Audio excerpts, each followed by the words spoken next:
Allahu Akbar, Allahu Akbar. Assalamu alaikum wa rahmatullahi wa barakatuh. Welcome back to the show, I guess.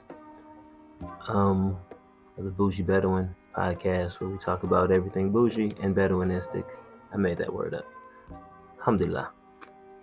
So mashallah, so there's a topic that I talk about often in real life with my real human friends. Not that y'all not human, but this is an online platform. So it's not necessarily immediately directed to living humans. It's directed to the internet, which is then reflected to living humans. So there, that's the truth. So like real big in this African American Muslim community, and we see it like in other communities, but like definitely in our community, just this difference in popular and dominant culture. I know I probably talked about this before. So this whole dominant versus popular culture thing. So living as a black man in America, it's a reality, it's the truth. Like I see myself as a Muslim.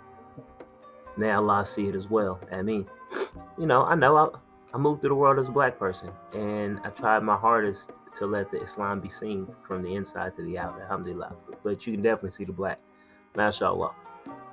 Then before I was Muslim, mashallah, like I was very rooted in this reality of being black. I took my time to see a lot of society, I've always kind of been black sheep. Pick it up, pick it up, pick it up. Type of not really conforming to the standards of people. I was always very anti-college, anti the system, anti-military, anti-police, anti anything that was pro-culture, pro-American culture.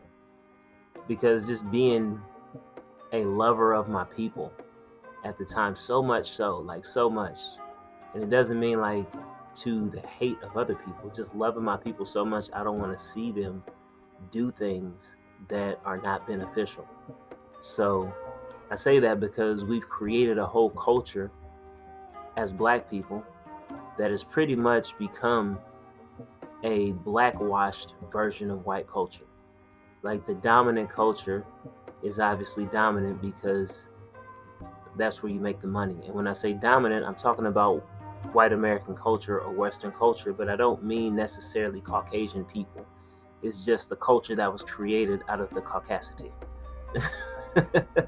So now, like, it isn't every aspect of every person, but it is a dominant culture that has been successful in creating the type of wealth from the oppression of people. So that's the dominant culture. That's what most people hate about the quote-unquote West. And as black people who are raised under this cultural regime, if you will, we've adopted some of those things out of that culture and just blackwashed it to make it fit us, because we see it as a sign of success. When you're living under oppression, you see the oppressor as successful. So the things that they do, you term that as success. So there's a lot of things in black culture that we see or that we do that is not necessarily helpful, but we do it because we see it in terms of success. Going back to my point, I was counterculture everything that I saw black people doing, thinking that it was a thing of success. Like, oh man, like you go to school and you graduate and you go to college and it's like, bro, who told you that works? Like when you look at how things work, you can see if that's a choice or not. I was anti-college, meaning don't just jump into it when you get out of school because it's something to do. It's not an accomplishment to go if you don't have a plan. If you're just gonna go because it makes you more socially desirable, then that's a waste of time and money. But if you're going to be something, then definitely go and be something. Things like you gotta have a house, you gotta have a new car. These things never appeal to me because it's like, I'm not trying to impress these people. They ain't got nothing for me. So why am I trying to look good for people who are just trying to uphold the status quo? And the status quo is against me, inherently against me. So these are things that black culture struggles with, because there's this whole pro-black Pan-African side, and there's this whole black excellence American type of thing, and they're at odds. You can't be both. Like honestly, you can't be both. And we try to find a harmony because we don't want to get off the quote unquote for editing's sake in the internet world. So it's very hard to give up certain things because we were born and raised American. There are some things that are original, if anything can be termed as original. Our cultural expressions of art and music and things like that are very much original. And it comes from our rich history because we came from Africa, obviously, different parts, primarily West Africa, but like a bunch of different parts, diasporic Africans. And we created a culture out of what remained and what we found. And that became the popular culture worldwide. Regardless of what anybody says, African American culture is the popular culture on the planet. It's one of the most popular cultures on the planet, if not the most popular culture on the planet, especially with the creation of the internet, because it's the newest and the hippest. It's not like, better than everything else. It's just the newest. It's the newest and shiniest culture. SubhanAllah, people have been around for hundreds of years, for thousands of years. But what African Americans have achieved in America through the realities that we've had to go through, we've created a piece of culture that is the newest and shiniest and most giving and accepting. Because one part of being a Westerner, an American, is that you don't have to be of the culture to be in the culture. Whereas like every other place, whether it be Latino culture, South American, West African, East African, North African, South African, Central African, Indian, Chinese, Filipino, whatever it is, you have to be in that culture to be of that culture. Like you've had to exist in it for it to be a reality. So to the point, African American culture, you don't necessarily need to exist in it. You can culture vulture, boom, and get in, and it's cool. Like people don't like it, but you can't stop it. Reality, like we can't stop it. And that's what's been happening. That's what we fight over as a culture, to keep people from just like taking what they want out of it and just doing as they feel. The idea of being in the popular culture and knowing that the dominant culture is there, we've had this issue, especially as Muslims, where people come and vacation in our culture. They vacation in Black culture, but they live in white Western culture. So people come here and you can see it. Like the parents of like Muslims who are from other places, they be getting on their kids' helmet. Why? Because their kids are enjoying and investing in Black culture. And they like, that's not going to get you anywhere in life. And they don't want them to do that. So they push them to be more like themselves, who came over for the benefits of the dominant culture, the white culture. So these are people who like, they don't know what it's like to be in our neighborhoods. They don't know what it's like to be around us. Their experience of us is only through a filtered lens of the people who can make it into their neighborhoods or the neighborhoods that they've chosen to move to. And then there are the people who just live with the popular people. It's like, yo, like this is the populace. These are the people who listen to the rap music and all the things that come with Black culture. Not that that's the only thing, but that's just the basic, So we've talked about this in personal conversations about how like brothers and sisters who are young and who are not African American come to the Black community while they're in college or younger, and they love hanging out with the Black community, with the Black Muslims, with everybody, and it's just so revolutionary, pro this, pro that, fun, all great. And then when they get married, move over to the dominant culture. Why? Because they're trying to be successful. They're trying to buy homes. They're trying to make money. They're trying to drive nice cars. They're trying to make their parents happy. So it's like, yeah, it was fun over here while I was developing myself, but then I'm going to move to this side to spend my money and build up wealth. So this has been a problem in African American neighborhoods and in African American Muslim communities for like a while, because you get so many people who come to help, and their help only goes until they make it. There's a high percentage of people who are in other communities who come to the African American community and then hang out there. They're a part, they're in it. But then when it comes time to building a life for real, they out quick. And it's something that we've seen. And as African Americans, alhamdulillah, Allah has blessed us with a level of acceptance. Like, I feel like that's a gift He's given African people as a whole. I feel like this feeling was shared by a few other people. I've talked to other people and they say, like, it seems as though Allah has blessed every culture or every people with something. Everybody has a certain type of gift that they can use to get closer to Allah. And for African Americans, I don't know anybody else's, but I know for African Americans, it's like a strong sense of faith, a strong holding on to faith. No matter what you believe, you will take that to the grave with you, just about. Like African American, like, bro, like, we love God. We love God. We not trying to, whoever we think God is, we love God. We not trying to give it up for nobody. Alhamdulillah, it's a beautiful thing. And it can be wrong if you believe in the wrong God or the wrong idea of what you think God is. So like there can be problems. It's not perfect, but it is a propensity. Everybody has a strength, and I could be wrong on some of these, but this is me outside looking in. But I definitely know us, and we are people of God, mashallah. Looking at how people come to the culture, and it's like what I'll speak for myself. What I take issue with is, like, as I'm saying, people come in and they don't want to join, they just want to participate, if that makes sense. There'll be a stand-in on the team, but they don't ever really want to wear the jersey. But they don't mind wearing the jersey of the dominant culture. Because it's not about like, oh, well, I don't want to leave my culture. It's like, I don't want to be affiliated with y'all. And that's what it comes off as, and that's what it usually is seen as. I say this, why? Because you'll see more people of every other race marrying white people who are Muslim and looking forward to it than they do marrying black people who are Muslim and or looking forward to it.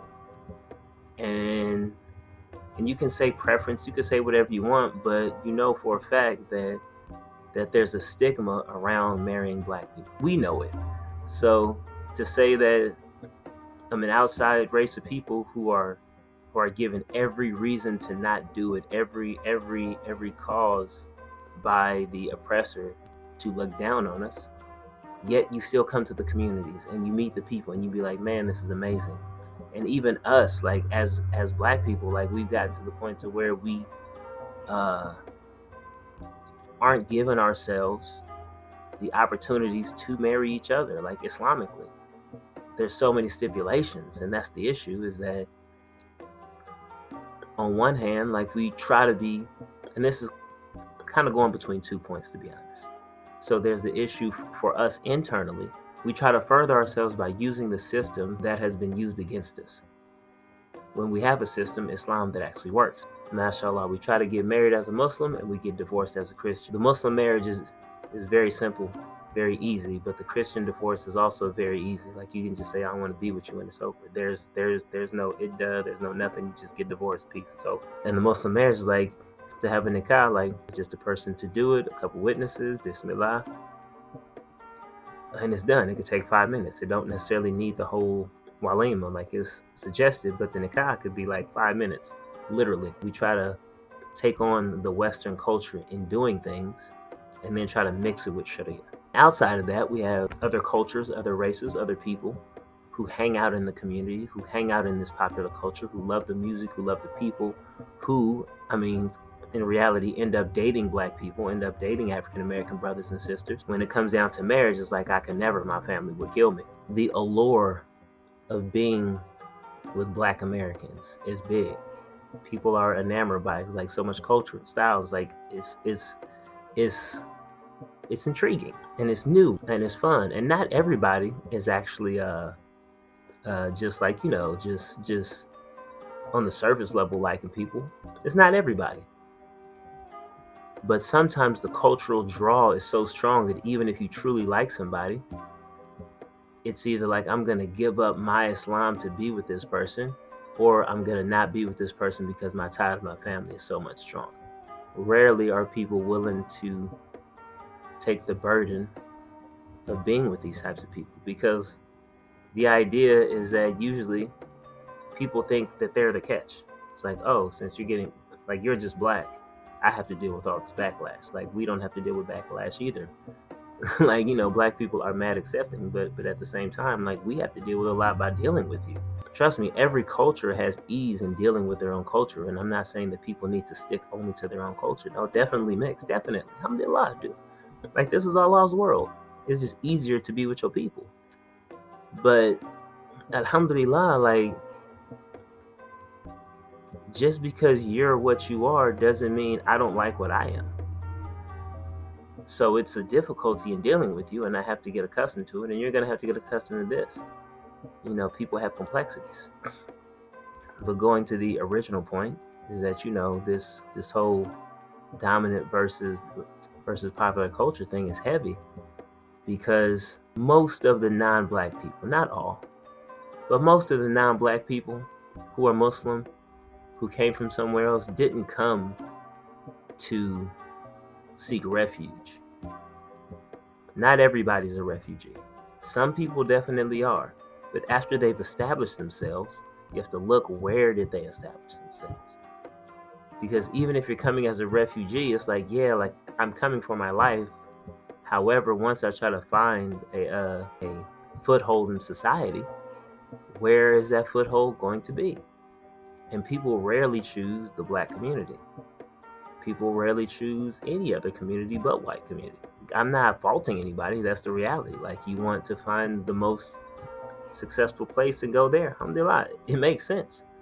But at the same time, there's a large area, or a large percentage of the popular people who support them, who got their back, who their kids are friends with, who their kids are around, who they may even take an interest in. But it's completely cut off. It's unfortunate to see, but this is the reality that we've dealt with. And I'm not saying I have an answer to it. I'm not saying that I know the cure to it, but recognition is a start. Seeing it for what it is a start. Knowing that this is America, and it's a very dual reality place. There's the popular, there's the dominant. One should really search their soul to see why I fall into one more than the other. Why can't there be a sense of harmony? And like, a lot of brown people come to the community and they drop off clothes and they want to give and donate to the poor black communities. MashaAllah, how cute. But like, one of the things that somebody said, and I wholly agree with, like, nobody's going to be invested in the community until their family's in that community. And if communities don't start intermarrying and mixing, then those communities aren't going to be connected as much as they need to be to thrive. As soon as the person who's connected to the community passes away, their kids are not going to come back, because their kids are part of another community. Unless you've raised your kids in that community. But if you haven't, then there's no reason to come back. So even if you don't like it, as black people, even if you don't like it, doesn't matter. If you want your community to thrive and you have all these other people, then people need to get together. People need to get together. Like, don't overlook, oh, well, like, I like giving to, like, if you see my community as a charity and you give like a bunch of money, and you know that this brother has a daughter and I have a son, or I have a daughter and this brother has a son, and those are good people, well, how about we marry them and then we keep this community strong? It's a very important thing. It's what the Prophet ﷺ did. He tried to break these cultural and economic borders and lines that we have in our mind against other people. Did it always work? No, it didn't always work, because humans are humans. But he knew what it took to clear and break these cycles of racism. Like, you have to intermarry. When you see these people as your family truly, then it becomes easier. But when you don't see them as your family, then you can hold your ideas that these people are charity cases. People love to give their money, hate to donate their time, because I'd much rather spend my time with my community. But if these people were your family, like, you give your money, you give your time, like, you give your effort, you give everything, because you like to see your family make it. And we're not going to get anywhere until we start creating families in the community. And it doesn't even have to be intermarrying in races. Like, it could be even within our own race. As black people, that's something that we don't do. people of one community don't marry each other. Like, we always going out and seeking out, and communities die after a generation or two. Major point, as Muslims, like, we need to think how to raise our communities, and it starts little by little. Like, start marrying people, make marriage easy. Make marriage easy so that we can start growing our communities. Marry people close so that the communities can grow. Otherwise, like, we're just gonna break off every few generations and just start over and keep starting over and starting over. And that's no way to live. There's no way to grow. We already have a way of life that's been given to us by the perfect man, from a perfect God, subhanahu wa ta'ala. So why are we trying to go anywhere else? I know it's funner. I know it's easier. I know it gets more likes and subscribes. But in the long run, we do what works because it works and it's worth it. Not what's now because it's fun. And you may catch backlash and it may be difficult, but it's okay, because we're not thinking about us. We're thinking about the next generation forward. We're trying to create believers throughout the generations. And it's up to Allah, yeah, but we have to do our part. It's our job to do our part. Alhamdulillah. Inshallah, there is benefit in this. This is a thing that's kind of close to my heart. So, yeah, man. Be great.